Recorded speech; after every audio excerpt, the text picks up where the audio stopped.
कैसे देखते हैं RSS has appealed the Hindu society to have patience to foil the anti-Hindu and anti-national forces. Do you want me to answer this in English or I will? मैं दोनों में बोल देती हूँ, पहले मैं हिंदी में बोलूंगी। आरएसएस मेरे धर्म की ठेकेदार नहीं है। मैं हिंदू हूं, यहां पर तमाम लोग हिंदू हैं, आप में से बहुत लोग हिंदू हो। आरएसएस मेरी ठेकेदार नहीं है, मेरे धर्म की ठेकेदार नहीं है। आरएसएस एक ऐसी संस्था है जिसको सबसे पहले इस देश में रजिस्टर होना चाहिए। आप हैं कौन? आपसे सवाल इस बात का है। आप एनजीओ हैं, आप कल्चरल आउटफिट है, आप पॉलिटिकल आउटफिट है, आपके बड़े बड़े ऑफिसेस बन रहे हैं, आपके पास पैसा कहां से आ रहा है, आपकी विदेशी यात्राएं क्यों हो रही है, आपके संचालक को इतनी बड़ी सिक्योरिटी क्यों मिली हुई है? पहले तो इस सवाल का जवाब दें, आप कौन है? आप जो भी हो, आप मेरे धर्म के स्वयंभू ठेकेदार मत बनिए, आप हर हिंदू के बिहाफ पर मत बोलिए। लेकिन आरएसएस का जो स्टेटमेंट आया उससे दो चीजें साफ है। पहली चीज साफ है कि हिल गए हैं, समझ में आ गया है कि चोरी पकड़ी गई है, डकैती पकड़ी गई है, उनका रोल भी उसमें साफ हो गया, ये भी देश को समझ में आ गया है, इन संघियों ने मिलकर चोरी करी है। और दूसरा, हिंदुओं से पेशेंट रहने को कहा जा रहा है। हमारे भगवान राम के मंदिर में आप डाका डालिएगा, आपके लोग डाका डालेंगे, उनको बचाने के लिए उनके इस्तीफे दिलवाए जाएंगे, आनंद फानंद में लीपापोती के लिए एसआईटी गठित करी जाएगी, एफआईआर लॉन्च नहीं होगी, और हम पेशेंट रहे? हम पेशेंट नहीं रहेंगे, हम सवाल पूछेंगे और हम बोलेंगे कि इसकी सीबीआई जांच हो, क्योंकि आपकी जांच पर हमें कतई भरोसा नहीं है। हम पूछेंगे कि अगर चंपत राय बंसल को हटाया गया, अनिल मिश्रा को हटाया गया, तो कृष्ण मोहन जी को क्यों लाया गया? सब आरएसएस से संबंधित। ये जो खिचड़ी पक रही है, ये खिचड़ी खत्म करनी पड़ेगी, उस ट्रस्ट को भंग करना चाहिए। 145 करोड़ के देश में आपको तमाम ऐसे लोग मिल जाएंगे जो धर्मपरायण है, धर्मभीरू है, खाटी ईमानदार है, मर्यादित है, सम्मानित है। ऐसे लोगों से ट्रस्ट बनाइए। आरएसएस के चहेतों से, अपने फेवरेट ब्यूरोक्रेट से ट्रस्ट बनाकर आपने देख लिया, आपकी नाक के नीचे चोरी होती रही, या तो आपको भनक नहीं लगी, और अगर भनक लगी और आपने कुछ नहीं किया तो आप और भी बड़े महापापी। एक एक करके ले लेते हैं। ये पूछ, मैं अभी पहले सिर्फ इस मुद्दे पर आंसर करूंगी। ये समझा जा रहा है आपके बयान से कि आरएसएस राम मंदिर में चोरी करवा रही है? बिल्कुल करा रही है, चोरी नहीं करा रही है, डाका डलवा रही है, हमारी आस्था पर प्रहार कर रही है। मैं जानना चाहती हूँ, जो चोरी किया हुआ पैसा था, एक ब्यौरा दिया गया है, सारा पैसा संचालन में चला गया, सारा पैसा प्राण प्रतिष्ठा में लग गया, हजारों लाखों करोड़ रुपए प्राण प्रतिष्ठा और संचालन में लग गए। मैं क्यों ना बोलूं वो पैसा कहां गया? क्या वो लखनऊ से दिल्ली और दिल्ली से नागपुर पहुंचा कि नहीं पहुंचा? ये सवाल मैं क्यों ना उठाऊं? वहां पर ऐसे ऐसे लोगों ने दान किया है पैसा। किसी के पति शहीद हो गए, उस महिला ने आकर अपना मंगलसूत्र दान किया। मंगलसूत्र चोरी हो जाएगा, एक आदमी कहता था ना, उसने चोरी करके दिखा दी। ये मेरा मानना है। मुझे कोई संशय नहीं है ये कहने में कि जहां आरएसएस की एंट्री हुई, उस मंदिर में चोरी हुई। दूसरों को आप सर्टिफिकेट बांटते हैं धर्म का, आप धर्मद्रोही हैं, आप धर्म विरोधी हैं, आपकी नाक के नीचे आपके संचालन में चोरी हुई है। मैं क्यों आपको चोर और महापापी ना कहूं?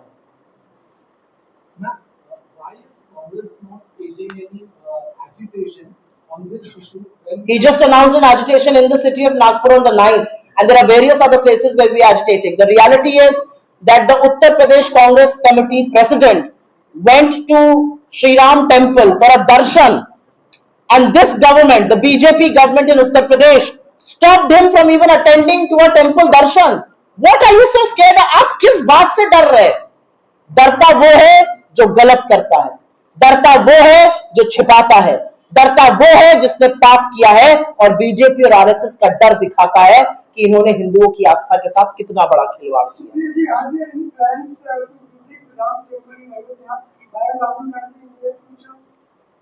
As far as the visit of Rahul Gandhi is concerned, it can happen any time, but the visit is not incumbent upon an investigation.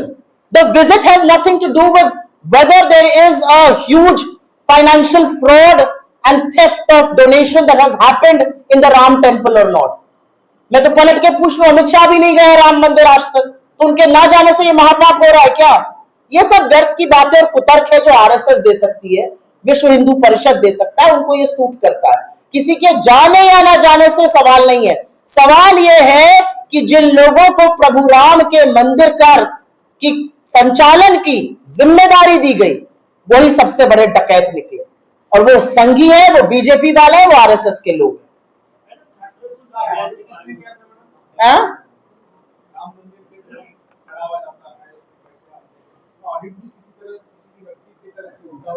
मेरा यह मानना है कि 40 दिन में 70 चोरियां पकड़ी गई।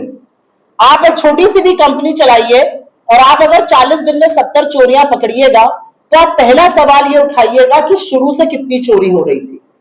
मंदिर के इनॉग्रेशन के बाद से 6 साल में कितनी चोरी हुई, इसका जवाब कौन देगा? इसका जवाब तो बीजेपी को ही देना पड़ेगा।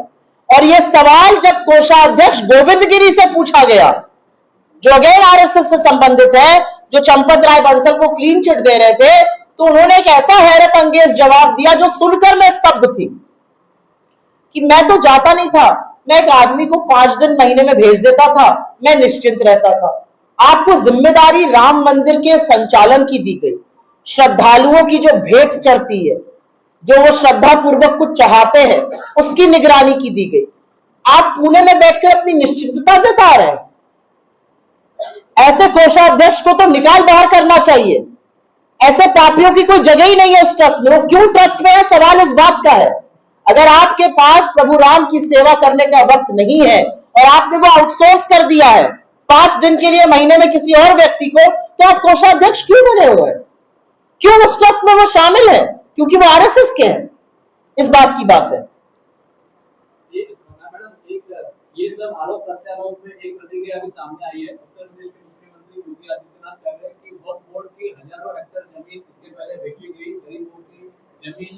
तब कांग्रेस पक्ष ने इस पूरे मामले में कोई आवाज नहीं उठाई। तू इधर उधर की बात न कर, ये बता कि काफिला क्यों लुटा।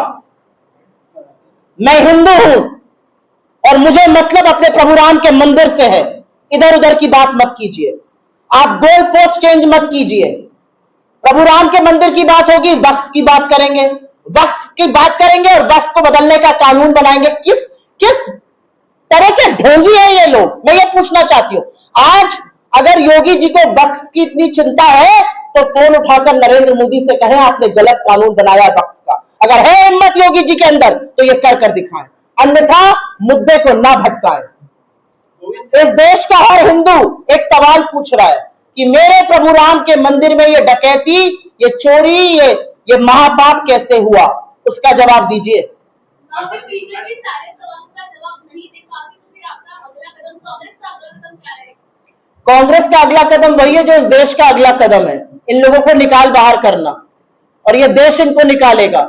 मैं उत्तर प्रदेश से आती हूँ, लखनऊ से जब महाराजगंज जाती हूँ, बाय रोड जाती हूँ, अयोध्या जी बीच में पड़ता है, और आज से नहीं बचपन से हम लोग दर्शन करते हुए जाते हैं। चली जाइए अयोध्या, आपके बहुत सारे साथी अभी गए हुए हैं अयोध्या, देखिए लोग क्या कह रहे हैं। और ये डकैती अभी की नहीं है, ये उसी दिन शुरू हो गई थी जिस दिन चंपत राय बंसल के सिग्नेचर से 2 करोड़ की जमीन 10 मिनट में 18 करोड़ की मंदिर को बेची गई थी।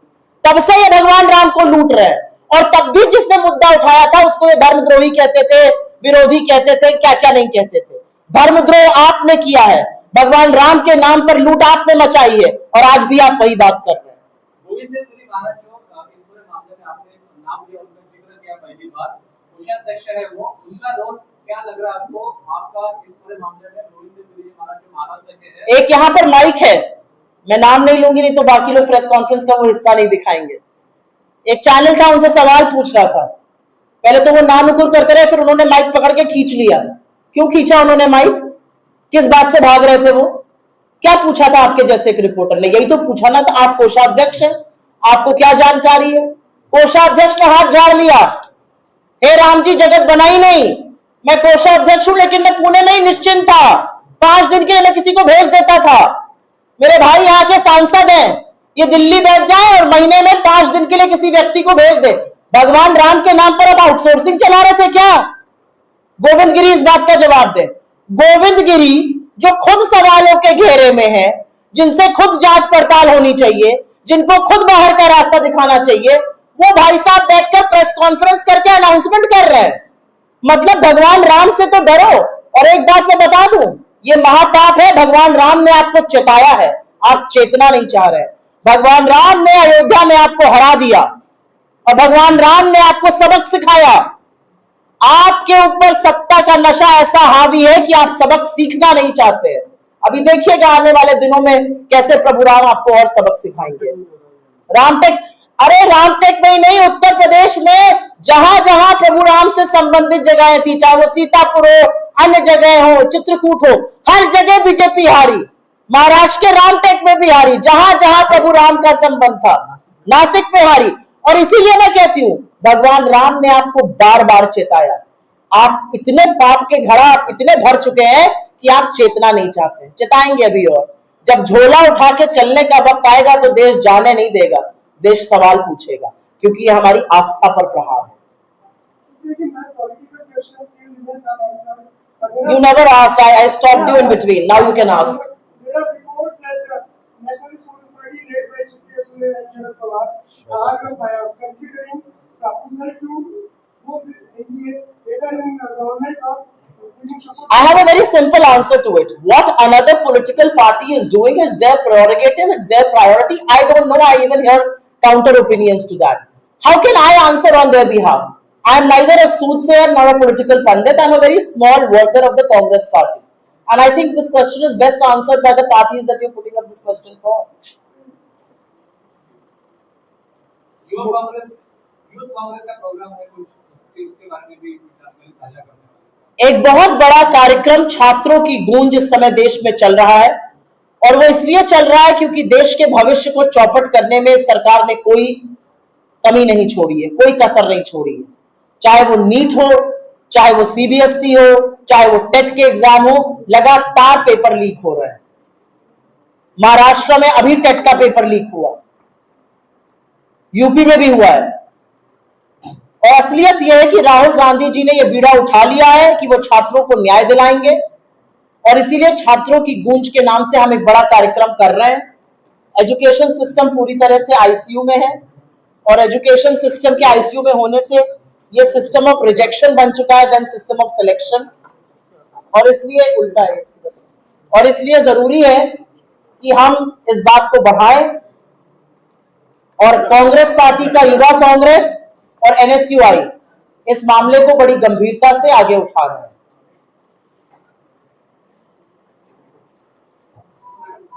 डन। बहुत बहुत धन्यवाद आप सबका, आपने मेरी बात